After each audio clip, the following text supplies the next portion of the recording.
On the economy, as more Americans file for unemployment benefits, lawmakers continue to debate whether there should be another coronavirus aid package. We're on Capitol Hill. Trail of destruction, an update on the deadly storm that struck India and Bangladesh. Come back to church, how a website in Italy is helping the faithful stay safe as Sunday masses resume. And the beauty of faith.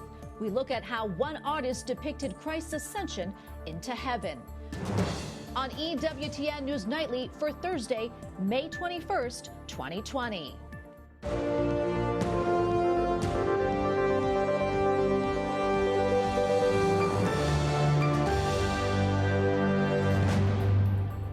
Good evening, and thanks for joining us tonight. I'm Tracy Sable. Tonight, some grim numbers to share. More than 93,000 people in the U.S. have died from the coronavirus. Close to 39 million Americans are now out of work. Sales of existing homes plunged almost 18% in April. And also tonight, the president is making one thing very clear. He wants places of worship open and fast. Correspondent Owen Jensen reports now from the White House. Owen? Tracy, in the face of those bad numbers, President Trump toured a Ford factory today in Michigan that makes ventilators. But before he left, he said church doors need to reopen. As President Donald Trump headed to Michigan before boarding Marine One, he stopped to speak with reporters. One of the other things I want to do is get the churches open. The churches are not being treated with respect by a lot of the Democrat governors. I want to get our churches open. And we're going to take a very strong position on that very soon. The trip comes on the same day the president's push to reopen collides with more eye-popping numbers. More than 2.4 million people applied for jobless benefits last week. In New York, people lined up at Holy Apostle Soup Kitchen. I've fallen behind in my rent. I've fallen behind in food. Just yesterday in Florida, Vice President Mike Pence took part in a roundtable with hospitality and tourism leaders. There's no one in America that wants to open up our economy more than President Donald Trump. But he heard some dire predictions. And if we don't get people back to work quickly, it's all over.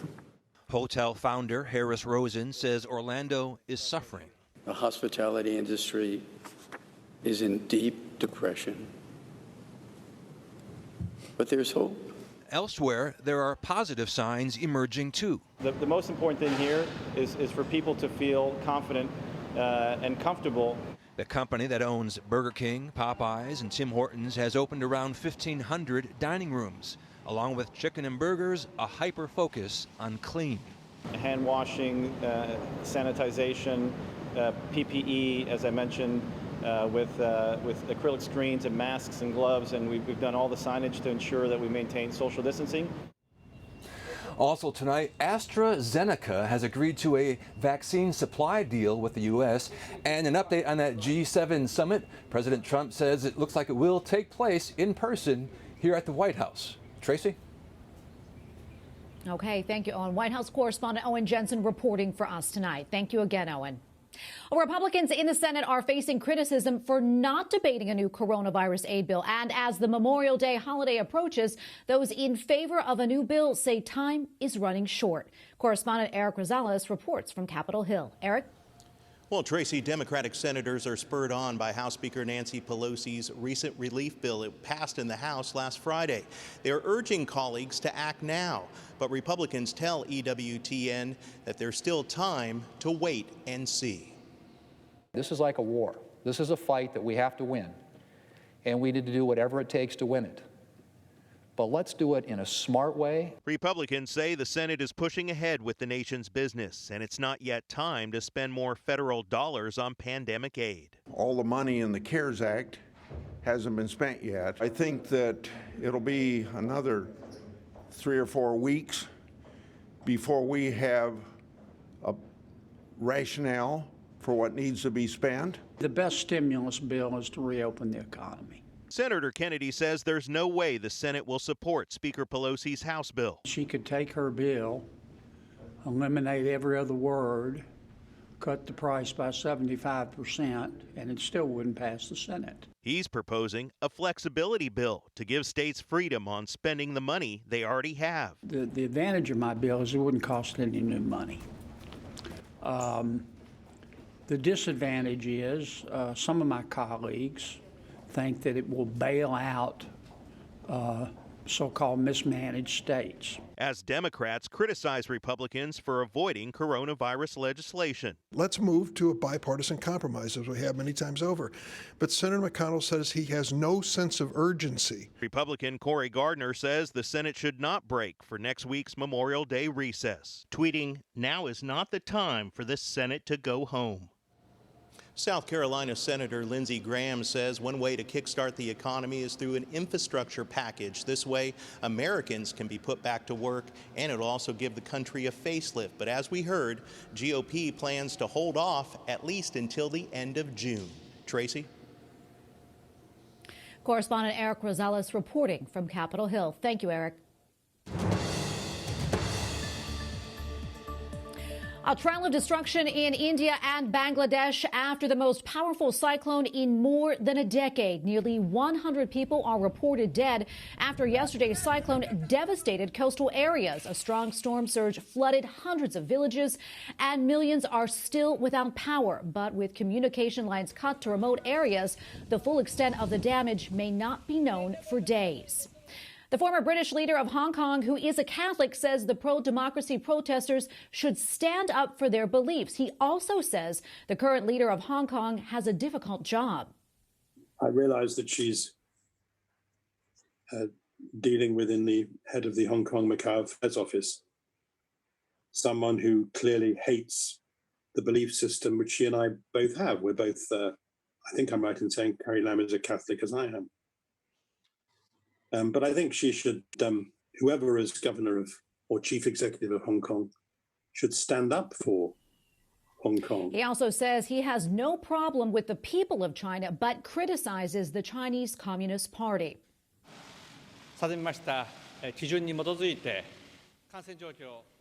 Japan's prime minister is lifting the state of emergency in more regions. Shinzo Abe says COVID-19 infections are slowing in Osaka and 2 neighboring areas, but he is keeping restrictions in Tokyo, and on Monday will reassess easing a state of emergency in the capital. The European Union's representative to the West Bank and Gaza is condemning a possible annexation of parts of the West Bank by Israel. We note with utmost concern the provision as communicated on the 17th of May when the new Israeli government was sworn in, that parts of the West Bank, of the occupied West Banks, may be annexed. Israel's prime minister promised to annex Jewish settlements in the West Bank. In response, Palestinian President Mahmoud Abbas announced that he is scrapping all deals reached with Israel and the U.S. The Vatican says it will continue to support a 2-state solution to the conflict between Israel and the Palestinian territory. Holy See officials say they are following the new developments closely. For the first time since March, Sunday Masses will be held this weekend in Italy. And a group of young professionals is trying to make sure the faithful will be safe.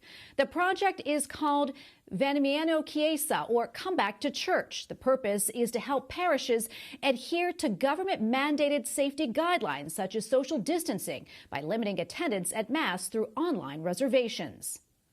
Margherita Petronelli, a volunteer for Come Back to Church, joins us now from Rome. Margherita, thank you for joining us. Thank you. I know most of us are familiar with online reservations for travel or restaurants. How did reservations for Mass and other sacraments come about? And has anyone signed up yet? Yes, we after the coronavirus, we thought about the Mass and the church, and how to manage the problems we had to face after this pandemic. So the VeniamoInChiesa.it, which can be translated in Come Back to Church. This project is a website which has the goal to help parish priests in managing access to churches, both for masses and for other liturgical events. So there are two sections. One is dedicated to parish and the other one to faithful. The parish can create its profile, the event, and choose how many people can take part to the Mass, and so it can limit the seats to occupy for each event, for example, the Holy Mass. The faithful has another section, and it will be able to select a parish from a list of parishes and reserve one or more seats for family members. What they have to do is just writing their names, the telephone, and only the parish priest will be able to see this information. The website at the end of these steps will give the faithful a booking code to show to the parish operator at the entrance of the church. So what we want to underline about this project is that it is accessible from mobile, and that it is accessible for free by everyone, and it relies on donation. Margarita, do you think Come Back to Church will expand to other parts of the world? Yes, we plan to develop the project, and it could be global. In fact, we are just in touch with the diocese in Spain, which is called Getafe, and they are very interested in the project. They would like to collaborate with us, with the website, and they ask for a lot of information about that. And lastly, quickly, Margarita, what do you hope this will bring to the Catholic community in Italy? We know that during the pandemic, a lot of people had to follow the Mass from home, and the parish priest had to celebrate alone the Holy Mass. So what we want to do is just simplify the lives of everyone and to reestablish and reinforce the relationship between faithful and church, and to come closer to Christ again. Well, Margarita, thank you so much for your time and what you're doing. We appreciate it. Margarita Patronelli, volunteer for the Come Back to Church project in Italy. Thank you again. Thank you very much. Coming up, why church officials in Minnesota are defying a statewide order on the coronavirus.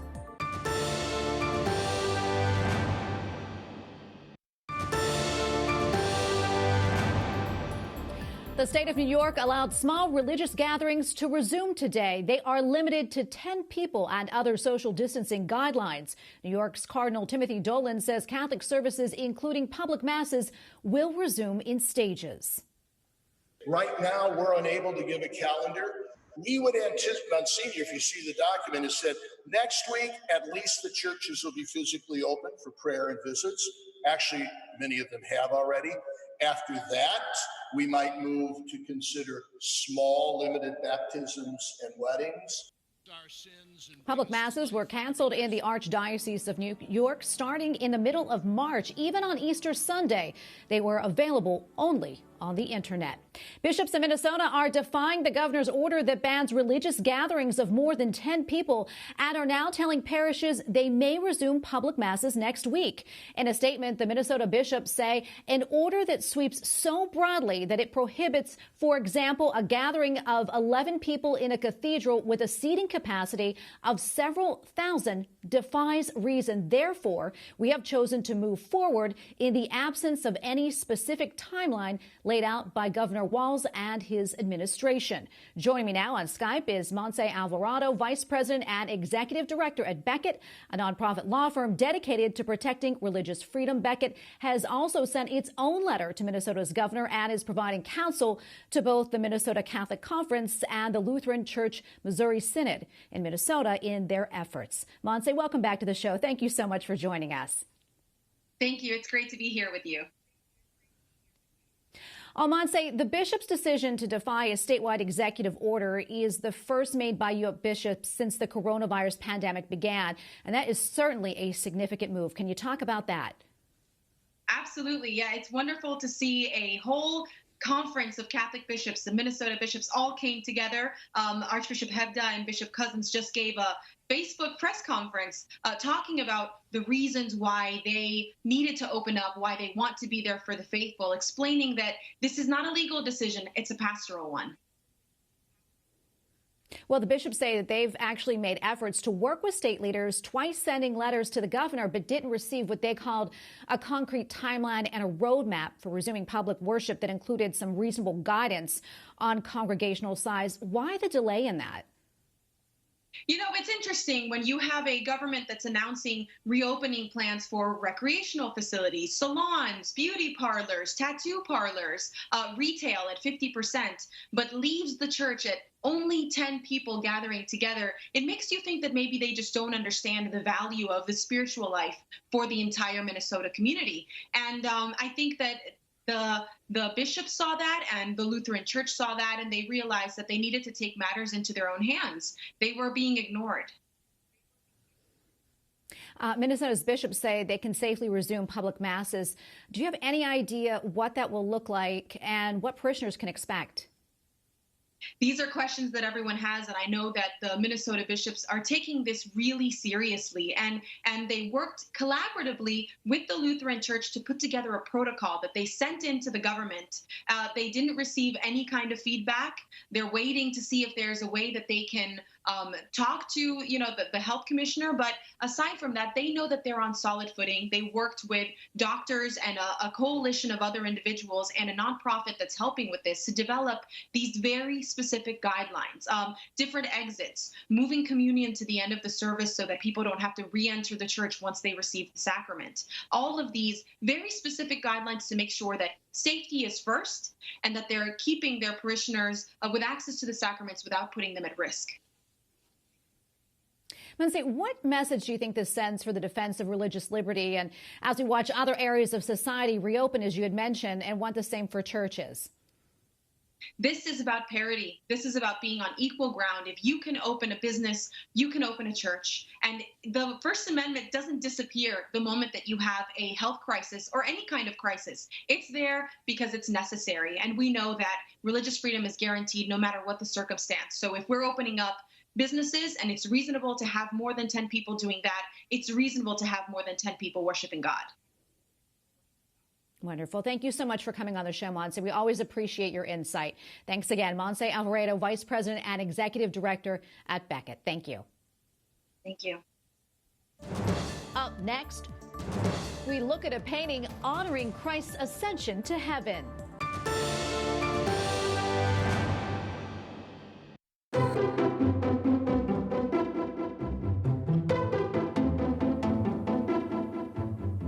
Today, we commemorate the Feast of the Ascension of the Lord, marking the 40th day after Easter Sunday when Jesus ascended into heaven. Joining me now on Skype to help us observe this holy day and examine the ascension through art is Jem Sullivan, author of The Beauty of Faith. Jem, welcome back to the show. So good to see you. Thank you, Tracy. It's good to see you too, and thanks for having me. Absolutely. So, Jem, how does the church understand the solemnity of the Ascension? Can you talk about that? Sure. After his resurrection, Jesus appears to his disciples several times, and we are given a preview of today's feast day in one of those post-resurrection encounters, when Jesus says to Mary Magdalene, "I have not yet ascended to my Father, but go to my brethren and say to them that I am ascending to your Father and my Father, to my God and your God."